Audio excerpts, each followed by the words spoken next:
No capítulo sobre religião e mito, Richard Buxton examina como os gregos antigos concebiam o mundo divino e como isso influenciava suas vidas cotidianas, desde rituais e práticas religiosas até as interpretações de fenômenos naturais e sociais.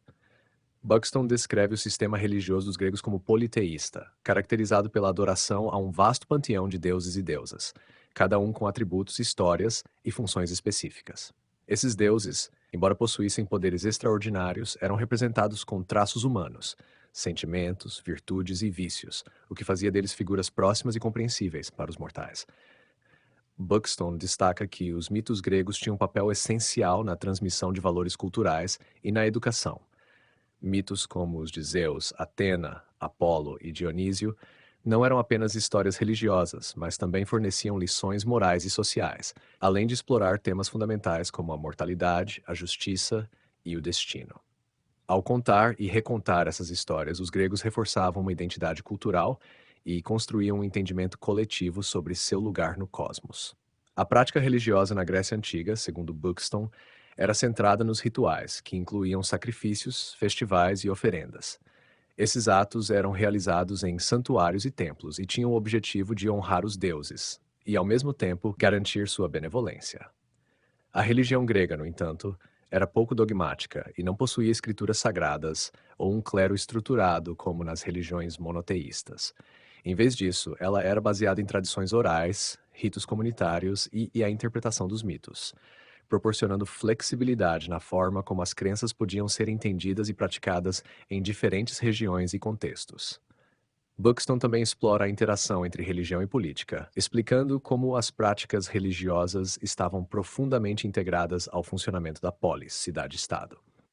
Rituais públicos e festivais, como os Jogos Olímpicos, tinham tanto uma função religiosa quanto social e política, promovendo a unidade entre os cidadãos e reforçando o prestígio da cidade. A religião e a política eram inseparáveis, pois as cidades frequentemente consultavam os oráculos, como o de Delfos, antes de tomar decisões importantes. E os líderes realizavam ritos para obter o favor divino. Um aspecto crucial destacado por Buxton é a visão dos gregos sobre o destino, Moira, e os limites do poder humano. Os mitos gregos frequentemente narram histórias de heróis que desafiam os deuses ou tentam escapar de seu destino, apenas para serem punidos ou realinhados ao curso estabelecido. Essa ideia de que os deuses controlam aspectos cruciais da vida humana e que o destino é inescapável reflete uma visão de mundo em que os humanos devem aceitar certos limites e reconhecer o poder das forças divinas. Por fim, Buxton explora o papel do mito e da religião grega na filosofia e no pensamento racional. Ele observa que, embora os mitos tenham servido como explicações para fenômenos naturais e humanos, pensadores como os pré-socráticos começaram a questionar as interpretações literais das histórias mitológicas, buscando explicações mais racionais e universais para o mundo. Mesmo assim, o impacto cultural dos mitos permaneceu forte, influenciando não apenas a literatura e a arte gregas, mas também o desenvolvimento da filosofia e da ciência. Buxton conclui que a religião e os mitos gregos eram fundamentais para a vida cultural, social e política da Grécia Antiga, moldando a identidade e o entendimento que os gregos tinham de si mesmos e do cosmos. Mais do que um simples sistema de crenças, a mitologia grega oferecia um meio pelo qual os gregos exploravam as complexidades da vida humana e as forças que acreditavam governar o universo. Buxton analisa a intersecção entre religião e as esferas da lei, guerra e medicina na Grécia Antiga, mostrando como as práticas religiosas e os valores mitológicos permeavam quase todos os aspectos da vida grega, incluindo questões jurídicas, militares e médicas. Para os gregos, essas áreas não eram estritamente seculares, pois acreditava-se que as decisões e eventos importantes tinham uma dimensão sagrada, e o favor ou a ira dos deuses podiam influenciar diretamente o sucesso ou fracasso nessas empreitadas. Na área da lei, Buxton explica que a religião desempenhava um papel central ao legitimar as normas e valores sociais. Os deuses eram vistos como guardiões da justiça e da ordem, e muitos aspectos da legislação eram influenciados pela crença de que as leis refletiam uma vontade divina. Juramentos, por exemplo, eram considerados compromissos sagrados e tomados perante os deuses. Ao jurar por Zeus ou Atena, por exemplo, os cidadãos acreditavam que estavam sob a supervisão divina, e quebrar o juramento não era apenas uma infração legal, mas uma ofensa religiosa com consequências espirituais. Assim, os deuses serviam como uma garantia moral de que as leis seriam respeitadas, e os tribunais gregos frequentemente incluíam cerimônias religiosas para invocar o julgamento dos deuses. Em relação à guerra, Buxton observa que as práticas militares gregas estavam profundamente ligadas à religião. Antes das batalhas, era comum que líderes militares consultassem oráculos e realizassem sacrifícios para obter orientação e bênçãos dos deuses. O famoso oráculo de Delfos, por exemplo, era frequentemente consultado para saber se os deuses apoiavam uma campanha militar ou qual seria o resultado de um conflito. Sacrifícios de animais, augúrios e rituais eram realizados para garantir que a campanha começasse sob auspícios favoráveis. Durante as batalhas, os guerreiros também acreditavam que deuses específicos, como Ares e Atena, protegiam ou inspiravam os exércitos. E essa crença frequentemente aumentava a coragem e determinação dos soldados. Além disso, Buxton destaca que, após as vitórias, os gregos costumavam dedicar parte dos despojos aos deuses como agradecimento, reforçando a conexão entre religião e sucesso militar. Quanto à medicina, Buxton explica que a cura de doenças e a proteção contra a morte também eram vistas como áreas em que a religião exercia influência direta. A saúde era considerada uma área sob o domínio de deuses como Asclépio, o deus da cura, cujos templos, conhecidos como Asclepíades, funcionavam como locais de tratamento. Os doentes que buscavam cura visitavam esses templos e realizavam rituais de purificação e oferendas, acreditando que Asclépio, ou seus filhos e filhas divinos, poderiam intervir diretamente para restaurar a saúde. As práticas médicas Olá, pessoal. Vamos incluíam então. não apenas tratamentos físicos, mas também elementos rituais e espirituais, sugerindo que a cura dependia tanto da intervenção divina quanto do tratamento humano. Embora os médicos hipocráticos começassem a adotar abordagens mais racionais para entender as doenças, a religião continuava a ser uma parte significativa do processo de cura, especialmente para a população em geral. Buxton argumenta que a intersecção entre religião e essas práticas mostra como a visão grega de mundo era integrada e inseparável do sobrenatural. Na lei, na guerra e na medicina, os deuses eram vistos como agentes ativos, e os rituais religiosos ofereciam uma maneira de solicitar sua proteção e apoio. Dessa forma, a religião não era apenas um aspecto espiritual da vida grega, mas um sistema fundamental que permeava todos os aspectos da sociedade e orientava as práticas culturais e sociais de maneira prática e simbólica. Buxton interpreta a morte de Sócrates como um evento profundamente simbólico, que revela as complexas relações entre religião, moralidade e política na Atenas do século V antes da Era Comum. A execução de Sócrates, condenado por corromper a juventude e não honrar os deuses da cidade, é vista por Buxton como um reflexo das tensões religiosas e políticas que caracterizavam a polis ateniense. Ele sugere que o julgamento de Sócrates ilustra como a religião e a tradição eram usadas para defender a ordem social e política, e como o questionamento filosófico que Sócrates promovia representava uma ameaça ao status quo ateniense. Buxton destaca que Sócrates não era um crítico dos deuses gregos em si, mas questionava as interpretações tradicionais da piedade e da moralidade, incentivando seus discípulos a buscar uma compreensão mais profunda da virtude e da verdade. Ele desafiava, por exemplo, a ideia de que a moralidade era definida apenas pelo cumprimento de rituais e sacrifícios.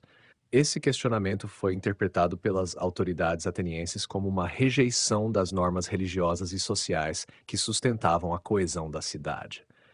Ao propor que o verdadeiro conhecimento e a virtude transcendiam as convenções locais, Sócrates ameaçava desestabilizar o equilíbrio religioso e social que dava unidade à polis.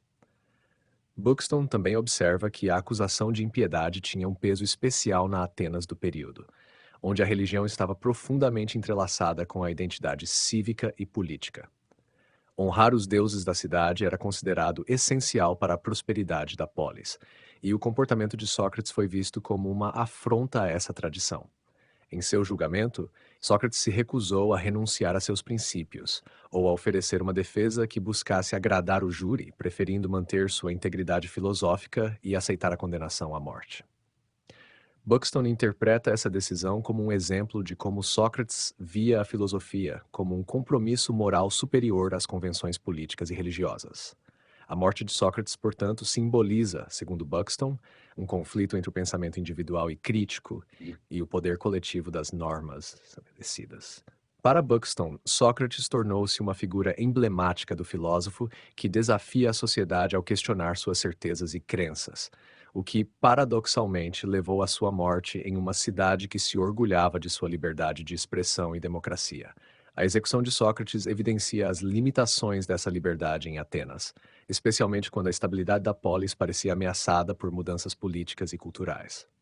Em suma, Buxton interpreta a morte de Sócrates como um marco na história do pensamento grego, em que a tensão entre a filosofia e a religião, o questionamento racional e a tradição religiosa, torna-se evidente. Esse evento trágico revela para Buxton os limites da tolerância ateniense e exemplifica como a busca pelo conhecimento e pela verdade filosófica pode entrar em choque com as expectativas e normas de uma sociedade que ainda se apoiava na religião para manter sua estrutura moral e social. Buxton aborda a iniciação dos jovens na Grécia Antiga como um rito de passagem essencial que consolidava a identidade cultural e religiosa da sociedade grega. Esses ritos de iniciação, incluindo cerimônias e festivais dedicados a deuses específicos, ajudavam a integrar os jovens à comunidade e a prepará-los para a vida adulta. Eles transmitiam valores essenciais da polis, como a lealdade aos deuses e o respeito à ordem social. Os rituais de passagem eram geralmente realizados em festivais como as apatúrias, em Atenas, onde jovens do sexo masculino passavam por cerimônias que marcavam sua entrada na comunidade cívica. Já as jovens participavam de festivais específicos, como as Arrefórias e as Braurônias, associados a Atena e Ártemis, deidades protetoras da virgindade e dos papéis femininos na sociedade. Esses ritos conectavam as futuras gerações às tradições e crenças compartilhadas da polis, assegurando que os valores religiosos e sociais fossem perpetuados. Quanto ao papel das mulheres na religião grega, Buxton enfatiza que, embora a sociedade grega fosse patriarcal e restritiva em termos do dia das mulheres na vida pública, a religião oferecia a elas uma participação ativa e respeitada. Mulheres podiam atuar como sacerdotisas e tinham papéis importantes em diversos cultos e rituais, especialmente aqueles ligados à fertilidade, ao lar e à família. Buxton destaca o caso do culto a Deméter e Perséfone, no qual as mulheres desempenhavam um papel central nos mistérios de Eleusis, um dos ritos mais importantes e enigmáticos da Grécia. Através desse e de outros cultos, as mulheres não só participavam, mas também ocupavam posições de liderança espiritual, o que lhes conferia uma forma de prestígio e autoridade religiosa única. Buxton argumenta que, embora restritas em outros aspectos, as mulheres gregas encontravam na religião uma via de expressão e uma área onde poderiam exercer influência, contribuindo ativamente para os rituais que sustentavam a ordem social e religiosa da polis. No que diz respeito aos escravos e sua relação com a religião grega, Buxton observa que, apesar de sua posição subalterna, eles participavam dos cultos e rituais religiosos, embora de maneira limitada. A religião grega não excluía os escravos de seus ritos e festivais, e muitos escravos adotavam a veneração dos deuses da polis. Acreditava-se que os deuses estavam presentes em todas as esferas da vida, e os escravos, assim como os cidadãos, faziam oferendas e buscavam a proteção divina. Alguns rituais, como o Festival das Tesmofórias, podiam envolver tanto homens livres quanto escravos, refletindo uma certa inclusão, ainda que superficial, desses indivíduos no universo religioso grego. Contudo, Buxton destaca que a posição dos escravos no sistema religioso grego era ambígua. Enquanto podiam participar dos ritos religiosos e compartilhar algumas das crenças da sociedade, eles raramente tinham autonomia para realizar cultos próprios ou desempenhar papéis mais significativos na hierarquia religiosa. Em última análise, os escravos participavam da religião grega, mas seu envolvimento era moldado e limitado por sua condição social.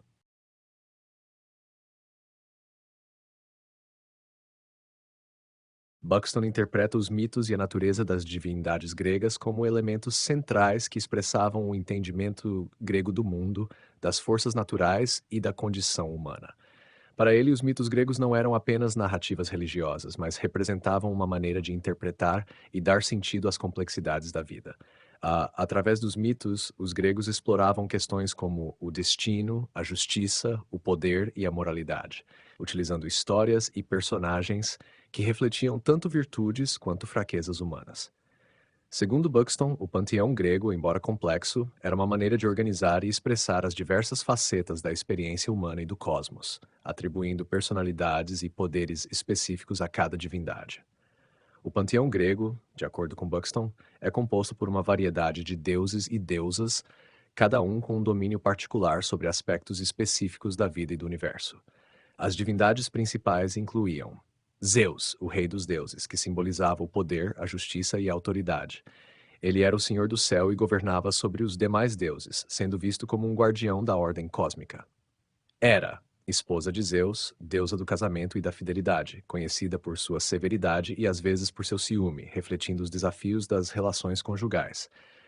Atena, deusa da sabedoria, da guerra estratégica e das artes, associada à cidade de Atenas e reverenciada como uma protetora da civilização.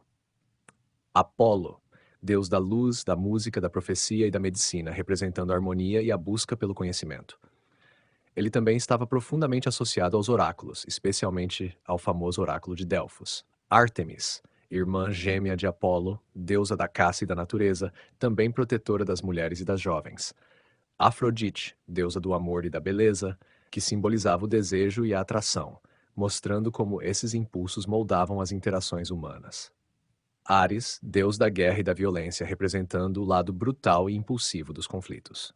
Deméter, deusa da fertilidade e das colheitas, essencial para a vida agrícola e para o ciclo de crescimento e renovação. Hades, deus do submundo, que governava sobre os mortos, embora não residisse no Monte Olimpo. Buxton vê esses deuses não apenas como entidades separadas, mas como um sistema interligado que permitia aos gregos explorar a dualidade e a complementaridade da existência.